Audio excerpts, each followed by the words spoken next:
Good morning everyone. I am Vasudha Sharma giving a presentation on the operating system. आप लोग सब जानते हैं कि हम जनरली जो सिस्टम्स यूज़ करते हैं उन सारे सिस्टम पे हमारे ऑपरेटिंग सिस्टम यूज़ होते हैं। ऑपरेटिंग सिस्टम एक ऐसी बेसिक टर्म होती है जो कि हमारे कंप्यूटर प्रोग्राम को अपने हार्डवेयर से यूज़र को कनेक्ट करने के लिए यूज़ होती है।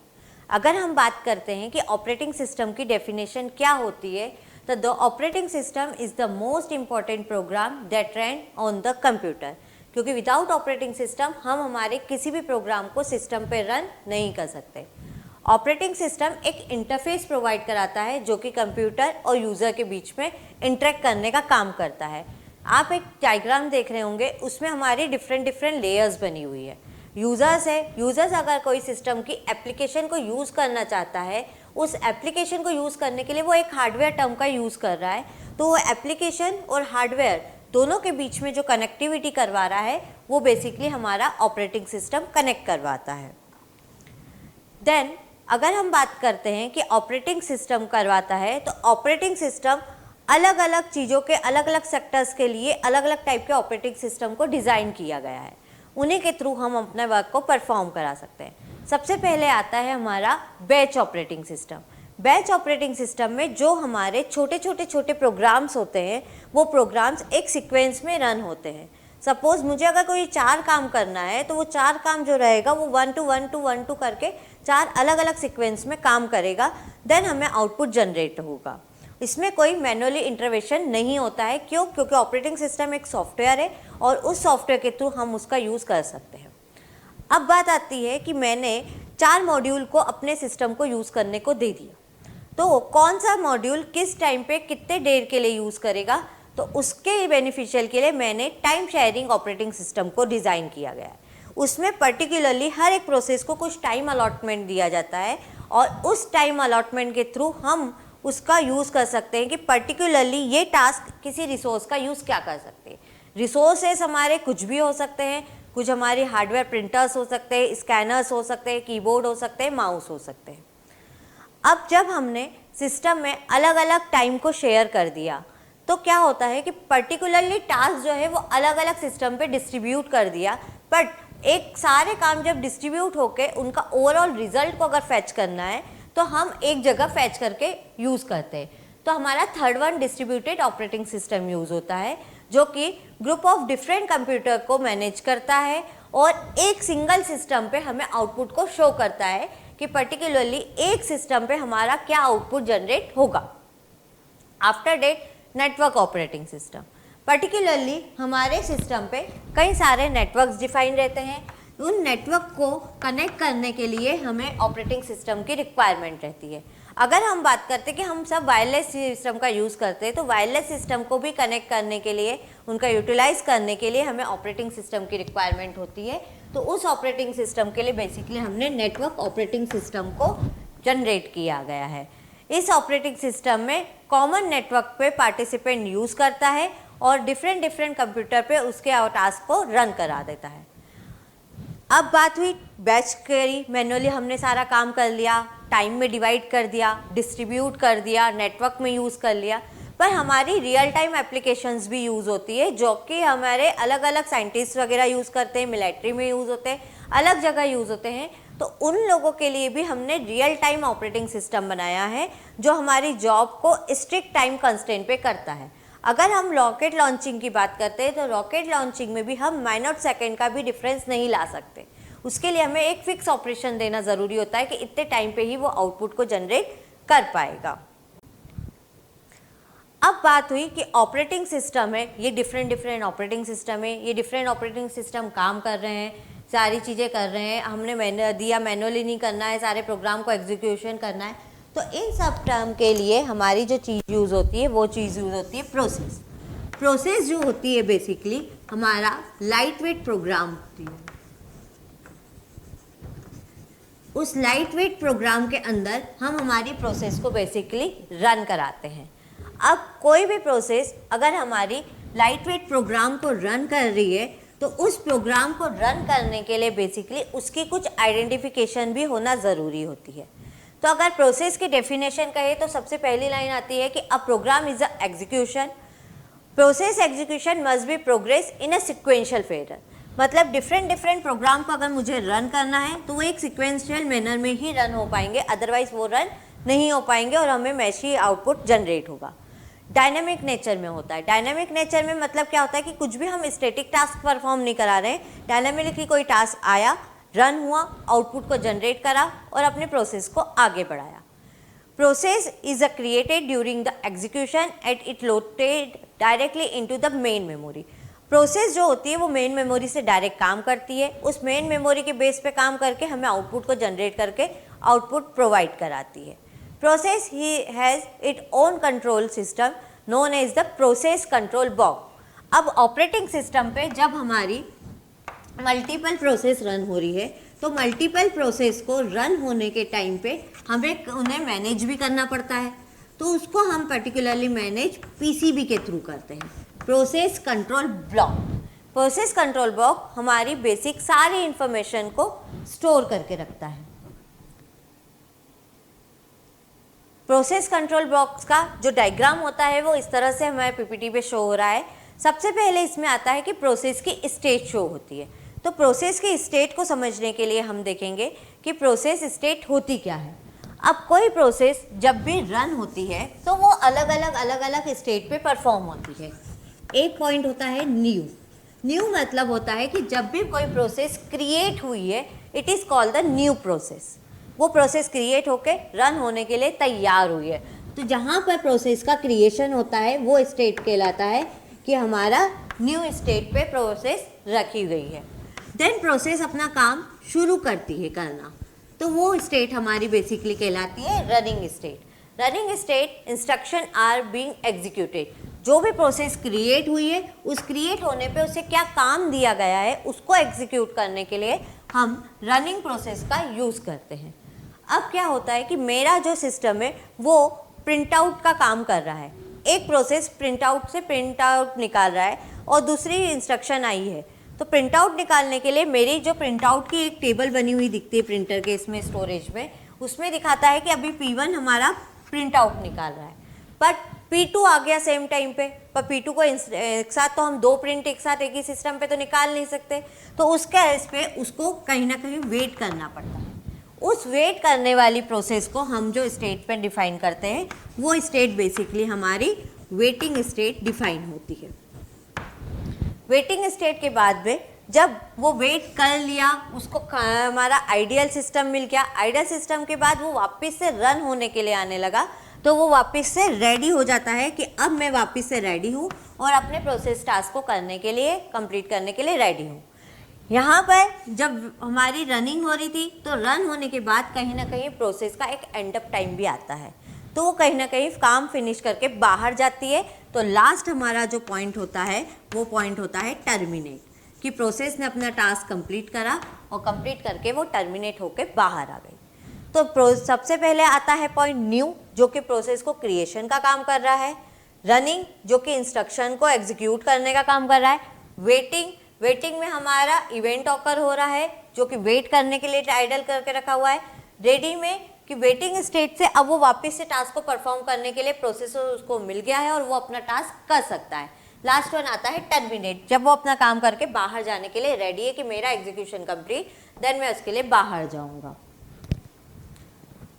इस तरह का हमारा आर्किटेक्चर प्रोसेस स्टेट काम करती है। कोई भी प्रोसेस आई, सबसे पहले न्यू स्टेट पे आई, देन रेडी पे गई, रेडी से या तो वो रन कर पाएगी, आइदर वो वेटिंग पे जाएगी। ये दोनों काम होता है। रनिंग और वेटिंग के बाद, काम कंप्लीशन के बाद वो टर्मिनेट होती है। अब वेटिंग स्टेट कब कब जा सकती है कि हमारा कोई इनपुट आउटपुट और कोई इवेंट के लिए उसको वेट करना पड़ रहा है, जब तक उसका टास्क कंप्लीट नहीं होता तब तक उसको वापस से नहीं मिल सकता। इस तरह से हमारा सर्कुलर फॉर्म में काम चलता है। सबसे पहले न्यू से अगर हम रेडी स्टेट पे आते हैं तो वो एडमिट करता है कि मैं टास्क करने के लिए रेडी हूँ। रेडी के बाद में वो रनिंग स्टेट पे जाता है। रनिंग स्टेट के बाद अगर कोई इंटरप्ट जनरेट होता है तो वो वापस से रेडी के लिए आता है। अगर मेरा प्रिंटर ऑन नहीं है और मैंने प्रिंट कमांड दे दी तो वो वहाँ पर टास्क नहीं पहुँच पाया, तो मुझे इंटरप्ट जनरेट हुआ, तो मैंने वापस से प्रिंट कमांड देना शुरू करी और फिर वेटिंग पे जाएगा, लास्ट एग्जिट होके टर्मिनेट पे जाएगा।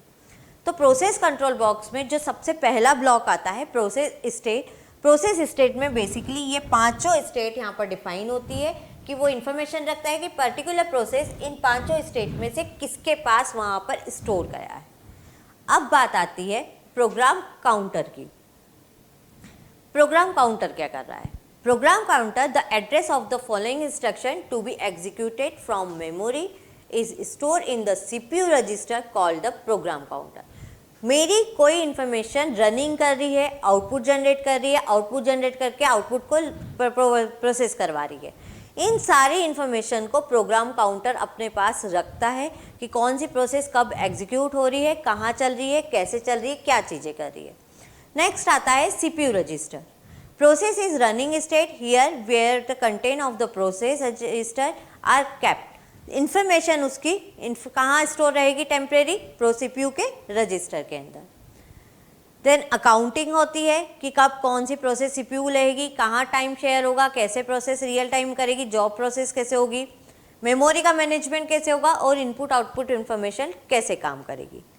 तो बेसिकली प्रोसेस कंट्रोल बॉक्स में ये सारे स्टेप्स होती है जो कि एक प्रोसेस के लिए ये सारी इन्फॉर्मेशन को रखती है कि पर्टिकुलर प्रोसेस कौन सी स्टेट पे है, कौन से नंबर पे चल रही है, काउंटर कौन सा है उसका, रजिस्टर में डेटा सेव करके रखा है, उसको यूज़ करने के लिए कितनी मेमोरी यूज़ हो सकती है और अदर सारी इन्फॉर्मेशन हमारे इस ब्लॉक के अंदर एक प्रोसेस का रहता है। तो हर एक प्रोसेस के लिए अलग अलग ऐसे पीसीबी ब्लॉक जनरेट होते हैं।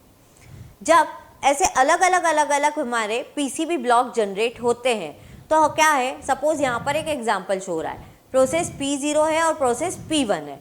प्रोसेस P0 एग्जीक्यूट होना शुरू करिए, एक ब्लू एरो P0 के नीचे आपको दिख रहा होगा। तो जब हमारी कोई प्रोसेस वहाँ पर एग्जीक्यूट हो रही है तो एग्जीक्यूट होने के टाइम पे हमारी प्रोसेस वहाँ पर एग्जीक्यूट हुई। देन P1 हमारी आई, P1 ने देखा कि अब मेरा सिस्टम आइडल रखा हुआ है, वहाँ पर आइडल रही। आइडल के टाइम पे जब हमारा P1 फ्री हुआ, P0 फ्री हुआ, देन P1 को मिला, उसने अपना काम एग्जीक्यूट करा, देन वापस से रिमूव करके करा। इसमें हमारी इंफॉर्मेशन कहीं ना कहीं ऑपरेटिंग सिस्टम की सेव हो रही है। Save state into PCB 0। PCB is the process control block 0 के लिए जो बना है। रिलोड स्टेट फ्रॉम पीसीबी 1, वहाँ से इंफॉर्मेशन उठाई और उसमें स्टोर करी। सेव स्टेट इनटू पीसीबी 1, जब हम एग्जीक्यूशन P1 का कंप्लीट हुआ और वापस वो आइडल के लिए जाने लगा तो वो पीसीबी 1 में स्टोर हो गया। देन रिलोड हुआ। इस तरह से हमारा एग्जीक्यूशन चल रहा है। तो पीसीबी सारी इन्फॉर्मेशन को स्टोर करता है जिससे हमारी प्रोसेस एक के बाद रन हो सकती है। अब क्या है कि सब प्रोसेस आ गई, सारी मल्टीपल प्रोसेस जनरेट हुई, मल्टीपल प्रोसेस पे काम करा, मल्टीपल प्रोसेस ने अपना अपना वर्क परफॉर्म करना, जनरेट करना शुरू करा। तो अब मेरे पास सपोज यहाँ पर 5 प्रोसेस है। 5 प्रोसेस का मतलब मेरे पास कोई 5 टास्क दिए गए हैं, वो पांचों टास्क को मुझे कंप्लीट कराना है। मैं एक ही टाइम पे इन पांचों टास्क को कंप्लीट नहीं करा सकती, तो मुझे क्या करना पड़ेगा कि कहीं ना कहीं शेड्यूल करना पड़ेगा। शेड्यूल से क्या होगा कि पर्टिकुलरली मेरी कोई टास्क किस तरह से काम करेगी, कैसे काम करेगी, कहाँ जाएगी, ये चीज़ें डिसाइड होगी। तो प्रोसेस शेड्यूलिंग जो होती है वो डिफाइन करती है कि हमारा प्रोसेसर आइडियल ना रहे, वो मैक्सिमम सीपीयू का यूटिलाइजेशन कर सके। मैक्सिमम सीपीयू का यूटिलाइजेशन के लिए वो अपनी एक प्रोसेस से दूसरी प्रोसेस के थ्रू क्विक स्विचिंग का काम कर सके। तो मैक्सिमम सीपीयू यूटिलाइजेशन होना चाहिए, क्विक स्विच प्रोसेस होना चाहिए, टाइम बराबर होना चाहिए। ऐसा नहीं है कि P1 अपना काम करते जा रहा है और रिमेनिंग प्रोसेस उसके वेटिंग के लिए बैठी हुई है। तो इन सबको मैनेज करने का काम जो होता है वो हमारे शेड्यूलर का होता है कि वो कैसे शेड्यूल कर रहा है। अब शेड्यूलिंग जो होती है वो 2 तरह की क्यू को डिफाइन करती है, मैनेज करती है। जॉब क्यू को करती है, रेडी क्यू को करती है, डिवाइस क्यू को करती है। Job queue basically set of all process into the system. System के अंदर हमने सारी प्रोसेस को रख के रखा हुआ है। Ready queue set of all process residing in main memory, ready and waiting to be execute. कौन सी प्रोसेस आई है, कहाँ जाने वाली है, कब जाएगी, कितना वेट करेगी, ये रेडी क्यू के अंदर डिफाइन हो रहा है। Device Q set of processor waiting for an input output device. Particularly input output device के लिए कहाँ कौन सी मैनेज हो रही है, कब मेरा कौन सा हार्डवेयर फ्री है, कब बिजी है, ये सारी इंफॉर्मेशन हमारी डिवाइस क्यू के अंदर रहेगी। शेड्यूलिंग को बेसिकली हमने अलग अलग पार्ट में डिफाइन करा गया है। शेड्यूलिंग बेसिकली 3 तरह से डिफाइन होता है, long term scheduler, short term scheduler और मीडियम टर्म शेड्यूलर। तो अगर हम लॉन्ग टर्म शेड्यूलर की बात करते हैं तो लॉन्ग टर्म शेड्यूलर में हमारा select which process should be brought into the ready queue. यहाँ पर हमारी रेडी क्यू में जो भी वैल्यू रखी गई है, जो भी प्रोसेस रखी गई है, उसको हम यहाँ से सिलेक्ट करते हैं। शॉर्ट टर्म में हम लोग select which process should B execute next and allocate the CPU. यहाँ पर शॉर्ट टर्म शेड्यूलर के अंदर हमारी बेसिकली वो प्रोसेस है कि जो कि एग्जीक्यूट होने वाली है और सीपीयू को अलॉट होने वाली है, इनका डिफाइन करते हैं। प्रोसेस जो होती है वो भी 2 तरह से डिस्क्राइब होती है, या तो वो इनपुट आउटपुट बॉन्ड होती है या सीपीयू बॉन्ड होती है। इनपुट आउटपुट बॉन्ड प्रोसेस को अगर हम बात करें तो यहाँ पर हमारा मेन टाइम जो है वो इनपुट आउटपुट डिवाइस को यूज़ करने में निकल जाता है, और सीपीयू बाउंड प्रोसेस में मैक्सिमम टाइम हमारा सीपीयू को यूटिलाइज करने के लिए निकल जाता है। तो input output bound process spend more time doing input output than the computation, many short time to CPU, बस सीपीयू का कम यूज़ करके हार्डवेयर के यूज़ करने में ज़्यादा यूज़ करा है। और CPU bound spend more time doing computation, few very long CPU burst. हमारा काम मोस्टली काम जो है वो सीपीयू पे करता है और बाकी काम में यूज़ कम होता है। मीडियम टर्म में अब क्या है कि कोई भी प्रोसेस आई है वो यहाँ से वहाँ जा रही है, वहाँ से यहाँ आ रही है, तो स्वैप इन और स्वैप आउट का फंक्शन बेसिकली इसके अंदर होता है। कोई प्रोसेस अगर रेडी क्यू में रखी गई है, रेडी क्यू से वो सीपीयू की तरफ आ रही है, डायग्राम में आपको शो हो रहा है कि वो रेडी क्यू पे आ रही है, रेडी क्यू से वो पर्टिकुलरली सीपीयू की तरफ शो हो रहा है, या तो वो एंड करके आउट हो जाएगी या स्वैप आउट होके पार्शली एग्जीक्यूट होने के लिए वापस से प्रोसेस मूव ऑन होगी। इस तरह से समटाइम वो वेटिंग के लिए जाएगी। तो नीचे देखो इनपुट आउटपुट वेटिंग क्यू दिख रही है, उस इनपुट आउटपुट वेटिंग क्यू से वो जब उसको इनपुट आउटपुट डिवाइस मिली देन वो वापस एग्जीक्यूट हो रहे जाने लगी। तो ये स्वैप इन स्वैप आउट का जो फंक्शन है वो बेसिकली मीडियम टर्म शेड्यूलर के अंदर होता है। तो हमारा अगर बात करें तो लॉन्ग टर्म शेड्यूलर में रेडी क्यू में क्या डेटे रखी गई है वो चीज़ें डिफाइन होती है। शॉर्ट टर्म शेड्यूलिंग में एग्जीक्यूशन सीपीयू में क्या हो रहा है वो रखा गया है। और मीडियम टर्म शेड्यूलर की अगर हम बात करें तो मीडियम टर्म शेड्यूलर में कौन सी स्वैप इन हो रही है प्रोसेस और कौन सी स्वैप आउट हो रही है उसको हम डिफाइन करते हैं। तो इस तरह से शेड्यूलिंग हमारी डिफाइन होती है 3 तरह से। उन तीनों को डिफाइन करके हम अपना आउटपुट को जनरेट करने का काम कर पाते हैं। अब जब स्वैप इन हो रहा है, स्वैप आउट हो रहा है, कहीं ना कहीं ये चीज़ें हमारी स्टेट चेंज हो रही है। जब हमारी स्टेट एक तरफ से दूसरी तरफ चेंज होती है तो उस चेंज की इंफॉर्मेशन को हम कहाँ रख रहे थे, पीसीबी के अंदर, प्रोसेस कंट्रोल ब्लॉक। हर एक प्रोसेस के लिए एक कंट्रोल बॉक्स बनाया था, उस प्रोसेस कंट्रोल ब्लॉक में उसकी इंफॉर्मेशन को पर्टिकुलरली सेव करा गया था।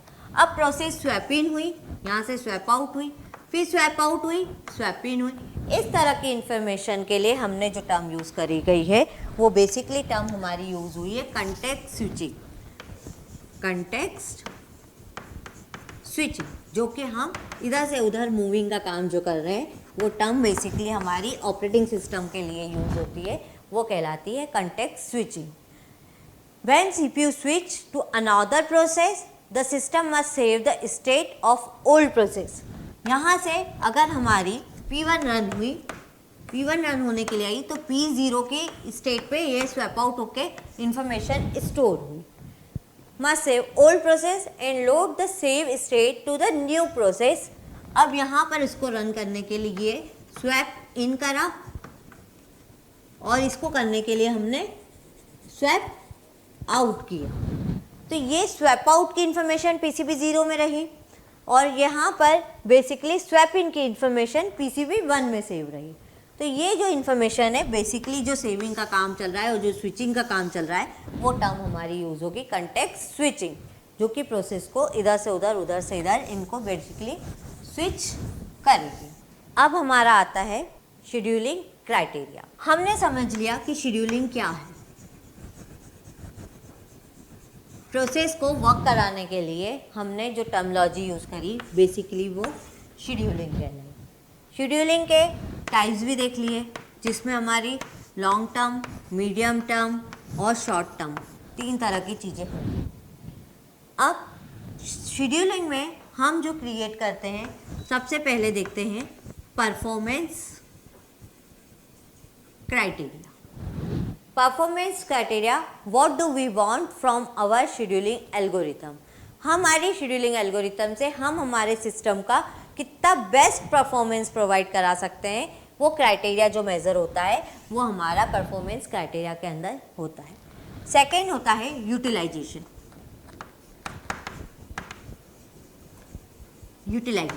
यूटिलाइजेशन शो करता है कि हम हमारे सीपीयू का 100% यूटिलाइज करें। 1 माइनोट सेकेंड के लिए भी हमारा सीपीयू आइडल नहीं होना चाहिए। फिर होता है throughput. Throughput, higher possible number of finishing process per unit time. एक यूनिट टाइम पे कितनी भी पॉसिबल फिनिशिंग प्रोसेस को हम कर सकते हैं, कम टाइम में मैक्सिमम टाइम में प्रोसेस को रन करा के उसका यूटिलाइजेशन कर सकते हैं। फोर्थ वन होती है turn around time. Turn around time मतलब कोई एक प्रोसेस अगर सीपीयू के पास आई तो उसने ओवरऑल कितना समय लिया वो डिफाइन करता है particularly turn around time. Fifth होता है रिस्पॉन्स टाइम, कब उसने सीपीयू मांगा और उस सीपीयू को मांगने के लिए उसको कब उसका रिस्पॉन्स मिला और वहाँ पर अलॉट हुआ, ये डिफाइन करता है हमारा सीपीयू रिस्पॉन्स टाइम। देन होता है लास्ट वन वेटिंग टाइम। कोई प्रोसेस आई है तो एक प्रोसेस हमारी रनिंग में थी, उस रनिंग की प्रोसेस के कारण उसमें कितना उसको वेट करना पड़ा वो डिफाइन होता है वेटिंग टाइम से। अब शेड्यूलिंग एल्गोरिथम बेसिकली 2 तरह से डिफाइन होती है। एक होती है प्रीएम्प्टिव और एक होती है नॉन प्रीएम्प्टिव। प्रीएम्प्टिव और नॉन प्रीएम्प्टिव का क्या डेफिनेशन होती है? एक प्रोसेस जब सीपीयू के पास रन होने आई, उसको लग रहा है 1 घंटा। सेम टाइम पे P2 ने रिक्वेस्ट करी सीपीयू को यूज़ करने के लिए, जिसको लग रहे हैं 5 मिनट। अब मेरी P1 जब तक अब काम कंप्लीट करेगी 60 मिनट का उसको वेट करना पड़ेगा, किसको? P2 को। तो कहीं ना कहीं P2 को अपने से 5 मिनट काम के लिए 60 मिनट वेट करना पड़ा।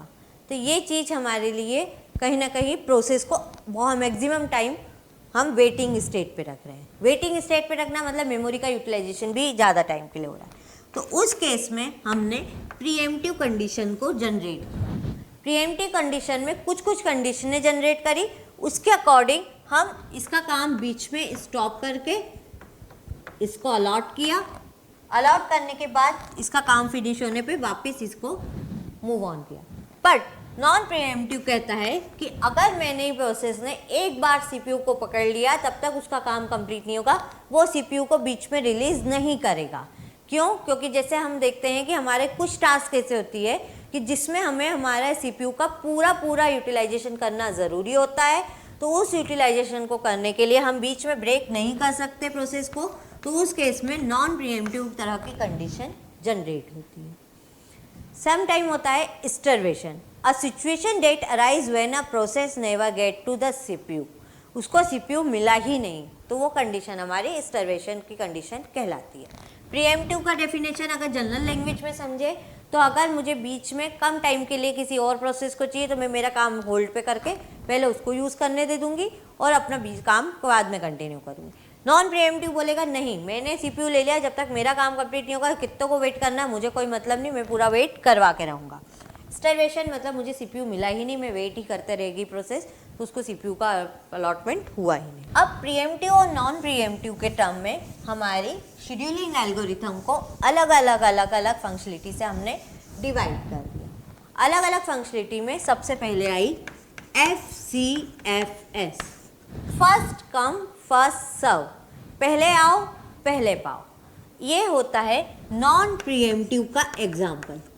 नॉन प्रीएम्प्टिव में पहले जो प्रोसेस आई है उसने सीपीयू को होल्ड किया, होल्ड करने के बाद जब तक उसका काम कंप्लीट नहीं होगा वो उसको नहीं छोड़ेगी, तो प्रोसेस कंप्लीट करने के बाद ही उसको सीपीयू को रिलीज करेगी। फर्स्ट कम फर्स्ट सर्व को अगर हम समझना चाहते हैं तो हम एक छोटा सा एग्जाम्पल लेते हैं, उस एग्जाम्पल के थ्रू हम इसको समझ पाएंगे। एक न्यूमेरिकल आपको बता रही हूँ, शेड्यूलिंग एल्गोरिथम का न्यूमेरिकल है, उस न्यूमेरिकल के थ्रू आप उसको ज़्यादा अच्छे से अंडरस्टैंड कर पाएंगे कि बेसिकली हमारी प्रोसेस काम कैसे करती है। तो फर्स्ट कम फर्स्ट शेड्यूलिंग के लिए अगर हम एक बात करें तो हम सबसे पहले यहाँ पर जनरेट करते हैं एक न्यूमेरिकल का। प्रोसेस की आईडी डिफाइन रहती है, अराइवल टाइम डिफाइन रहता है और बस टाइम डिफाइन रहता है। AT is for arrival time, BT for बस टाइम। प्रोसेस आईडी जो कि प्रोसेस की आइडेंटिफिकेशन बता रही है। हमने प्रोसेस कंट्रोल बॉक्स में देखा था कि हर एक प्रोसेस की कुछ आइडेंटिफिकेशन होती है, उस आइडेंटिफिकेशन के थ्रू हमारा काम कंप्लीट होता है। तो प्रोसेस आईडी के अंदर basically P1, P2, P3, P4, P5 5 process मैंने लेके रखी है। अराइवल टाइम P1 आई है 2 पे, P2 आई है 5 सेकेंड पे, P3 आई है 0 पे, P4 0 पे और P5 7 पे। बस time, what is the bus time? बस टाइम मतलब एक प्रोसेस को अपना काम कंप्लीट करने के लिए कितनी देर सीपीयू का यूटिलाइज करना पड़ेगा, वो कब कितनी देर में अपना एक टास्क को कंप्लीट करने में लगा रहा है, this is called the bus time. तो अगर मैं एक प्रोसेस का बस टाइम यहाँ पर कोई डिफाइन कर रही हूँ 2, 6, 4, 7, 4, यहाँ पर इस तरह की चीज़ें मुझे गिवन है। कोई प्रोसेस आई है तो वो कब आई है ये टाइम तो मुझे मालूम रहेगा। बस टाइम मतलब वो कितनी देर का काम करना चाह रही है, वो कितनी देर का काम कर पाएगी, वो चीज़ उसमें डिफाइन रहेगा। तो सबसे पहले मैं इसके लिए एक गैंट चार्ट बनाऊंगी। गैंट चार्ट बेसिकली इसको डिफाइन करता है कि पर्टिकुलरली काम कितनी देर में वो कंप्लीट करेगा। यहाँ पर first come first serve, first come first serve में हो रहा है कि बेसिकली हमारी कौन सी प्रोसेस सबसे पहले आई है वो अपना टास्क कंप्लीट करे। अगर हम देखें तो यहाँ पर P1 जो है वो 2 सेकेंड पे आई, P2 जो है वो 5 सेकेंड पे आई, P3 जो है 0 सेकेंड पे आई, P4 जो है वो 0 सेकेंड पे आई और P5 जो है 7 सेकेंड पे आई। तो कहीं ना कहीं P3 और P4 सेम टाइम पे आई है। अब सेम टाइम पे आने पे हम किसको CPU दें? तो हमने क्या बोला, जो पहले आ गया था हम तो उसको दे देते हैं। जो पहले आया मतलब P3 हमारा पहले आया, तो हमने किसको दे दिया CPU? P3 को दे दिया। तो यहाँ पर गैंट चार्ट में हमने सबसे पहले 0 टाइम से हमारा CPU का यूटिलाइजेशन शुरू हुआ है, तो हमने यहाँ पर P3 को CPU दे दिया। यहाँ P3 अपना काम कर रहा है। अब मैंने आपको बोला कि फर्स्ट कम फर्स्ट सर्व जो है वो नॉन प्रीएम्प्टिव का एग्जाम्पल है। नॉन प्रीएम्प्टिव बोलता है कि जब तक मेरा काम कंप्लीट नहीं होगा मैं CPU को रिलीज़ नहीं करूँगा। तो यहाँ पर मेरा P3 रिलीज़ नहीं होगा जब तक उसका काम कंप्लीट नहीं होता। तो P3 की अगर बात करें तो वो बेसिकली 4 सेकेंड का काम करने के लिए मेरे पास आया है, तो वो 4 सेकेंड के लिए मैंने अपने P3 को CPU अलॉट कर दिया। यहाँ पर मेरा CPU यूटिलाइजेशन चल रहा है। मशीन में अलग चलता है, बुकिश लैंग्वेज में हम गैंट चार्ट के थ्रू समझ सकते हैं कि वो कैसे डिफाइन हो रहा है। तो P3 बेसिकली 0 to 4 के लिए डिफाइन हो गया। P3 के बाद आया था P4, पर देखा जाए तो 4 सेकेंड के अंदर P4 भी आ गया है, P1 भी आ गया है। बट पहले कौन आया था मेरे पास में? P4 आया। क्यों? क्योंकि मेरे पास P3 आया 0 पे, फिर P4 आया, फिर P1 आया 2 सेकेंड पे, फिर P1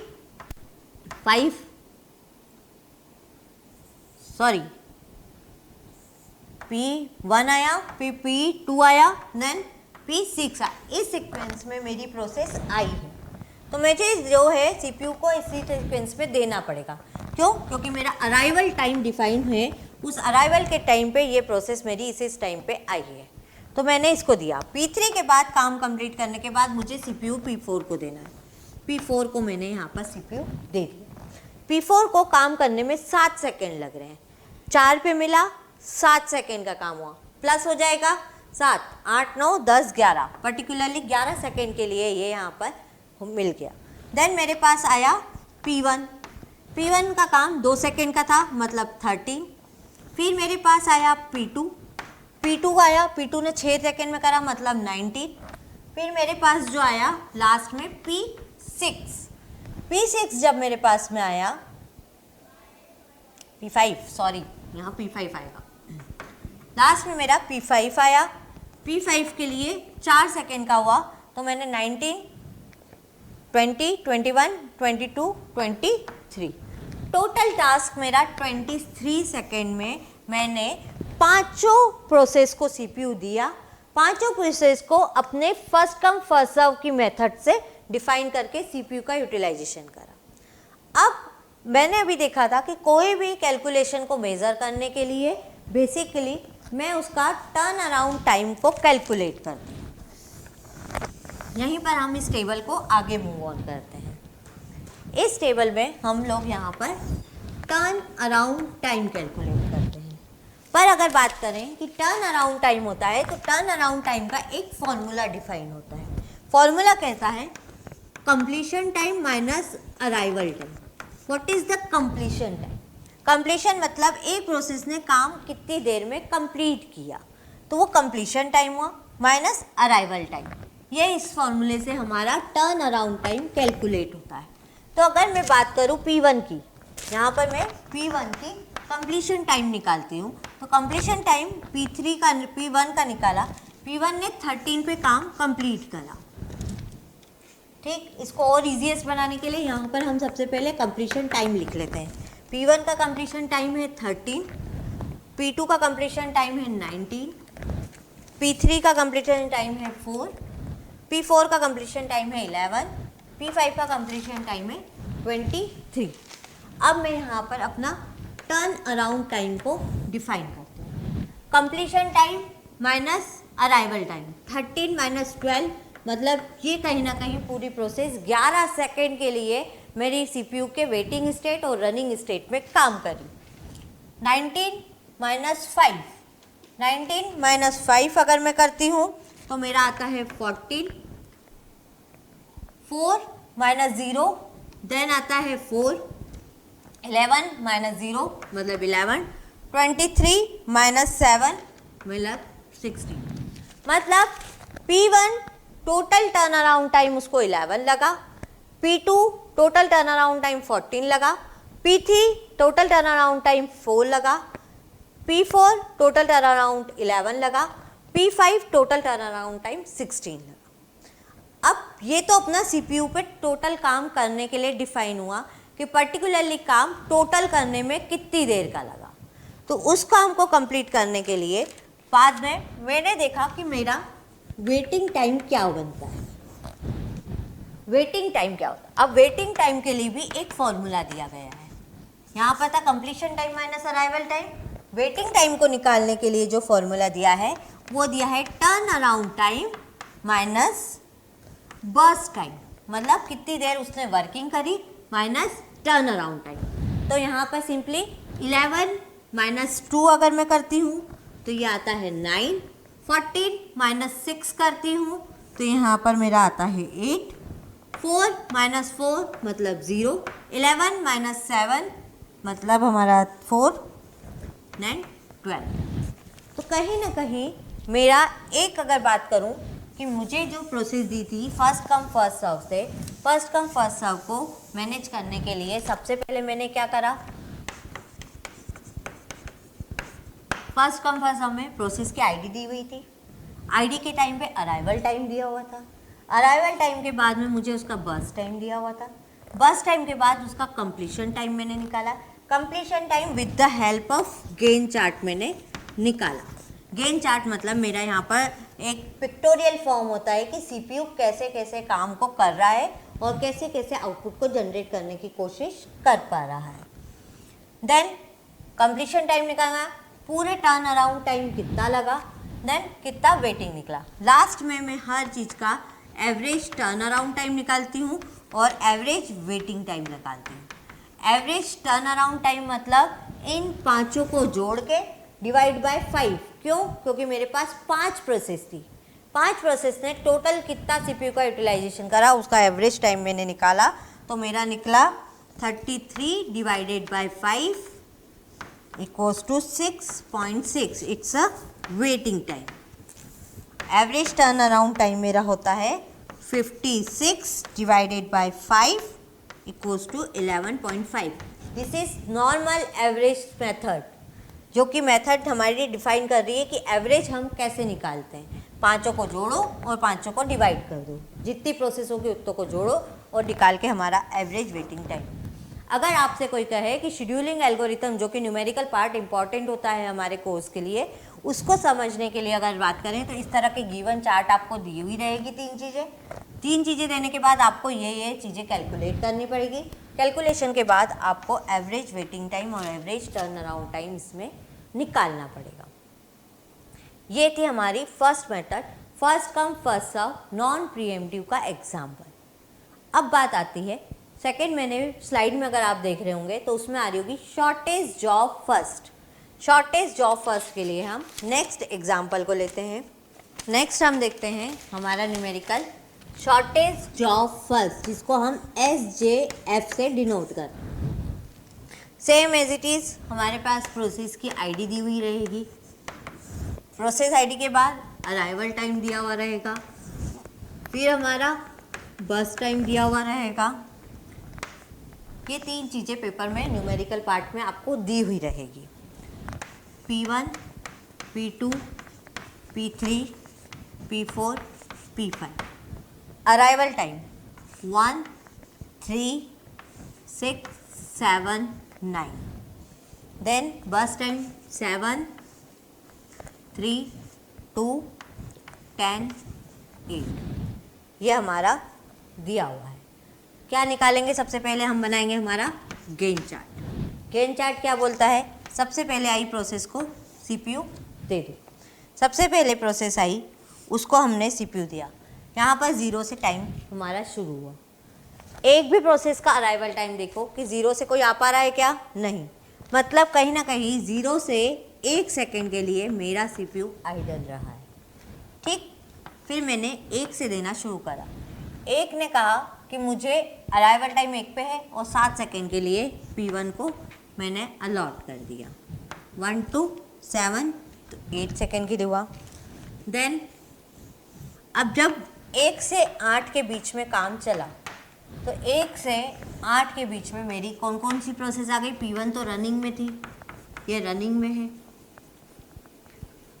रनिंग स्टेट पढ़ा था अभी हमने। अब ये हमारा आया वेटिंग स्टेट। वेटिंग स्टेट की अगर हम बात करें तो वेटिंग स्टेट में इतनी देर में जब 8 सेकेंड के लिए P1 ने CPU का यूज़ किया, उस 8 सेकेंड में वेटिंग स्टेट पे मेरे पास P2 भी आ गई, P3 भी आ गई और P4 भी आ गई। अब पहले तो था कि जो पहले आया उसको सिस्टम दे दो, यूज़ करवा लो, बट नहीं, ऐसा करने की बजाय जो कम टाइम के लिए यूज़ करने वाला है पहले उसको दो, ताकि मेरी वेटिंग स्टेट की मेमोरी भी रिलीज़ होती जाए। तो उस चीज़ का यूटिलाइजेशन करने के लिए मैंने P2, P3, P4 तीनों के बस टाइम को मैच किया। P2 का बस टाइम को अगर मैच करती तो वो 3 सेकेंड के लिए यूज़ हो रहा है। P3 का बस टाइम मेरा 2 सेकेंड के लिए यूज़ हो रहा है। P4 का मेरा 10 सेकेंड के लिए।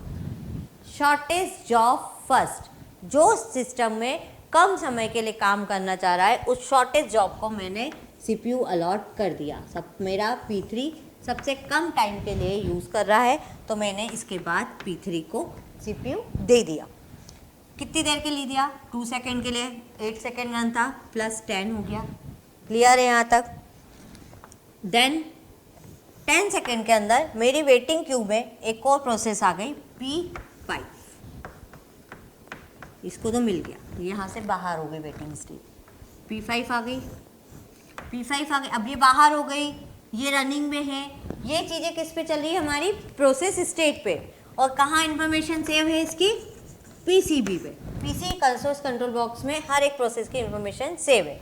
P5 जो है वो 8 सेकेंड के लिए यूज़ हो रहा है। अब मैंने अगेन तीनों का कंपैरिजन करा, P2, P4, P5।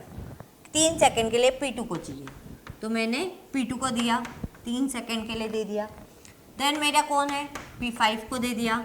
P5 को मैंने 8 सेकेंड के लिए दिया।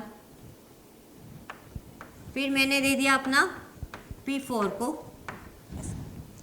तो मेरा 31 सेकेंड का कहीं ना कहीं यहाँ पर दिख रहा है कि मैंने यहाँ पर अपना गैंट चार्ट में इतनी चीज़ें कंप्लीट कर दी। अब यहाँ पर करने के बाद वापस से हम हमारा क्या क्या कैलकुलेट करेंगे, completion time, turn around time, then waiting time. Completion time, P1 को कंप्लीट होने में 8 सेकेंड लगे, P2 को कंप्लीट होने में 13, P3 को कंप्लीट होने पे 10, P4 को कंप्लीट होने पे 31, P5 को कंप्लीट होने पे 21। ये हमारा calculation. Turn around time plus waiting time. Turn around time किसको बोलता है, completion time minus arrival time, इन दोनों को माइनस करना है। तो टर्न अराउंड टाइम 7 हो गया, इसका 10 हो गया, इसका 4, इसका 24, 12। मैं P1 के लिए यहाँ पर कैलकुलेट करके बता रही हूँ turn around time. 8 minus 1 equals to 7। P2 के लिए अगर मैं कैलकुलेट करूँ तो 13 माइनस 3 इक्वल्स टू 10। P3 के लिए करूँ तो 10 minus 6 equals to 4। 31 minus 7, 31 minus 7 अगर मैंने करा तो कितना आया मेरा, 24। 21 माइनस 9 इक्वल्स टू 12। ये कैलकुलेशन मेरी यहाँ पर टर्न अराउंड टाइम की हुई। वेटिंग टाइम, वेटिंग टाइम क्या बोलता है, टर्न अराउंड टाइम माइनस बस टाइम। 7 से 7 गया 0, 10 में से 3 गया 7, 4 में से 2 गया 2, 24 में से 10 गया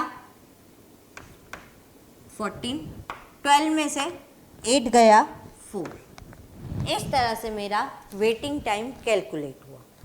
टर्न अराउंड टाइम प्रोसेस में इतना लगा, वेटिंग टाइम हर प्रोसेस को इतना करना पड़ा।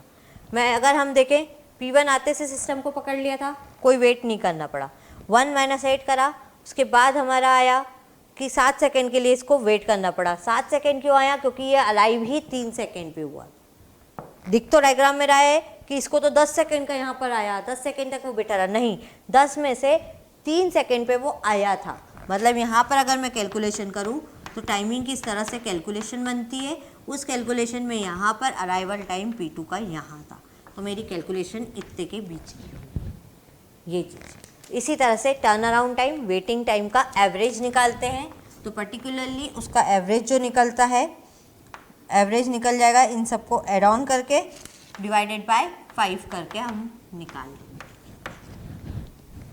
तो ये हमारा एवरेज निकल गया, कैलकुलेट हो गया। इसके बाद मेथड आपको दिख रही है राउंड रॉबिन एल्गोरिथम। अभी तक देखा प्रीएम्प्टिव था, प्रीएम्प्टिव में देखा कि हमने हमारी कैलकुलेशंस को कैलकुलेट कैसे कैसे करा, कहाँ करा, पर हमने सीपीयू को छोड़ा नहीं। तो ये दोनों एग्जाम्पल अगर मैं बोलूँ तो मेरी नॉन प्रीएम्प्टिव के एग्जाम्पल थे, कौन कौन से, FCFS और शॉर्टेज ऑफ फर्स्ट, ये दोनों मेरे नॉन प्रीएम्प्टिव के थे। पर प्रीएम्प्टिव बोलता है कि मैं सम टाइम के लिए अपने सीपीयू को रिलीज़ कर सकता हूँ, जिसको ज़रूरत है उसको दे सकता हूँ। तो उसका एक एग्जाम्पल प्रीएम्प्टिव का होता है राउंड रॉबिन। एक नाम दिया हुआ है एल्गोरिथम को, उस एल्गोरिथम को अब हम देखेंगे। राउंड रॉबिन में अगेन मेरे पास में टेबल दी हुई रहेगी, उस टेबल का यूज़ करके मैं काम करूँगी। P1, P2, P3, P4, P5, P6। Arrival time 0, 1, 2, 3, 4, 4। बस टाइम 7, 4, 15, 11, 20 और 9, ये हमें दिया हुआ। अब राउंड रॉबिन एल्गोरिथम में एक टाइम क्वांटम दिया हुआ था, जिसको हम TQ से शो करते हैं। टाइम क्वांटम डिसाइड करता है कि हर एक प्रोसेस पर्टिकुलर सीपीयू को कितनी देर के लिए होल्ड करके रखेगी। तो उसके लिए मैंने यहाँ पर इस पर्टिकुलर में 5 सेकेंड का टाइम लॉट किया है कि एक प्रोसेस 5 सेकेंड तक अपना काम कर सकती है। जैसे ही 5 सेकेंड कंप्लीट होंगे, उसका टास्क कंप्लीट हुआ हो चाहे ना हुआ हो, उसको CPU रिलीज़ करना है, मतलब करना है। क्यों? क्योंकि उससे मुझे एक साथ सारी प्रोसेस को सेम टाइम पे सेम तरह से मैं सबका CPU दे पाऊँगी, कहीं ना कहीं वेटिंग टाइम को कम करने के लिए, CPU का यूटिलाइजेशन बढ़ाने के लिए। अब मैं वापस से इसका गेन चार्ट बनाते हैं। जब हम इसका गेन चार्ट बनाते हैं तो सबसे पहले प्रोसेस कौन सी आई मेरी, 0 से स्टार्ट करा। कौन सी प्रोसेस आई 0 पे? ये अराइवल टाइम, बस टाइम, प्रोसेस आईडी। ठीक, 0 पे आई मेरी P1। P1 को दिया मैंने। P1 को देने के बाद उसने कितनी देर काम करना है? 5 सेकेंड। पर यहाँ पर मैं लिखती जा रही हूँ कि P1 का 2 सेकेंड का काम अभी बचा हुआ है। क्यों? क्योंकि टोटल टाइम बस टाइम में 7 और मैंने टाइम क्वांटम के थ्रू 5 सेकेंड का टाइम दिया हुआ है। 5 सेकेंड के लिए वो यूज़ कर रहा है, टाइम क्वांटम 5 सेकेंड का है। देन मेरा जब 5 सेकेंड चला, उस 5 सेकेंड में मेरे पास ये सारी प्रोसेस आ गई। कौन कौन सी आ गई? P1 वेटिंग में गई, मतलब काम कर रही थी, उतनी देर में P2, P3, P4, P5, P6 ये सारी आ गई। पर जब इसने अपना काम कर लिया, देन P1 का 2 सेकेंड का काम बचा है, मतलब वेटिंग स्टेट में P1 इसके पीछे चला गया। अब मैंने P2 को दिया। P2 को कितनी देर का काम है? 4 सेकेंड का। तो इसने 1 सेकेंड बचा के 5, 4, 9 सेकेंड का काम करा। देन मैंने किसको दिया? P3 को। P3 को 15 सेकेंड का है, 15 सेकेंड का काम है, तो यहाँ पर मैंने 5 सेकेंड के लिए P3 को दिया। मतलब P1 के बाद वेटिंग स्टेट में मेरा P3 भी चला गया है। यहाँ पर हम लिखते जाते P1 का इतना काम बचा था, ऐसे ही P3 का भी काम बचा हुआ है। ये कहीं ना कहीं मेरी वेटिंग स्टेट का काम चल रहा है। इसको दे चुकी हूँ, इसको दे चुकी हूँ, ये काम अपनी रनिंग स्टेट पे कर चुके हैं। देन मैंने किसको दिया? P4। P4 को कितनी देर का काम है? 11 सेकेंड का। 14 है प्लस 5 सेकेंड के लिए ही मिलेगा। क्यों?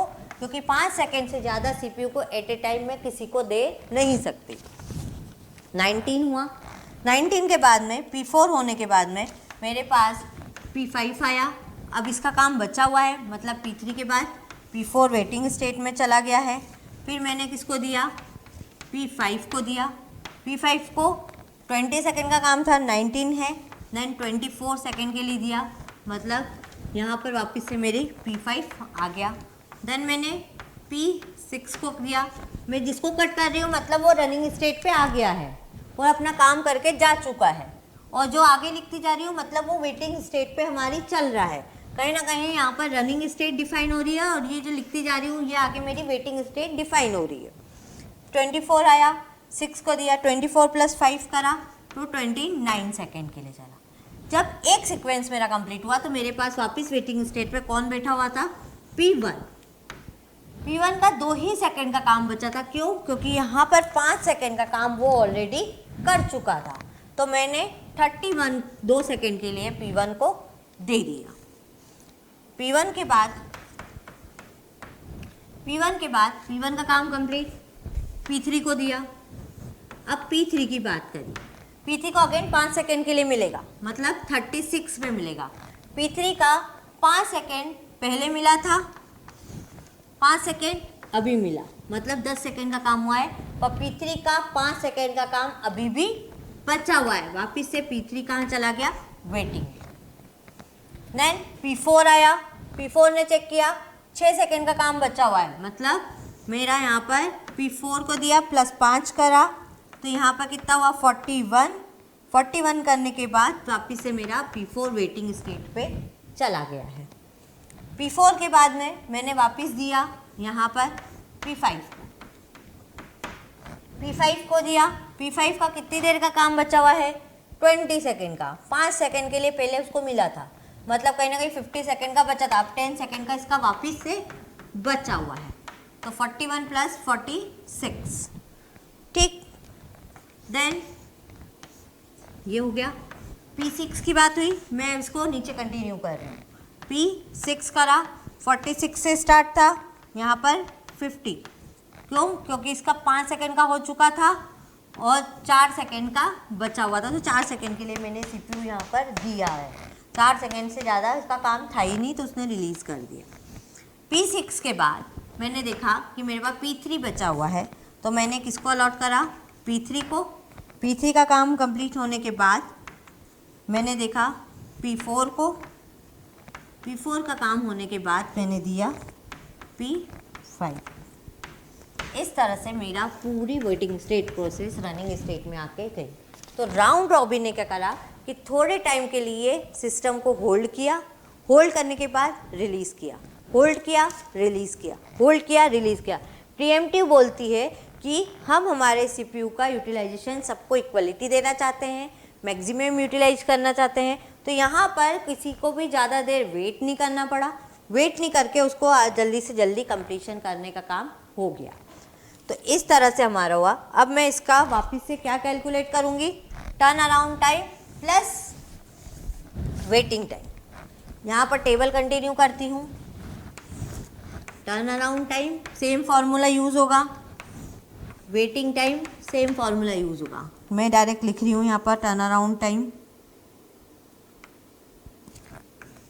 31, 8, 53, 53, 62, 46, वेटिंग टाइम 24, 4, 38, 42, 42, 37। यहाँ पर एक चीज़ याद रखना, कंप्लीशन टाइम मतलब 5 का बात करें तो 66 होगा, ना कि ये बीच वाले की टर्म को आप यूज़ करोगे।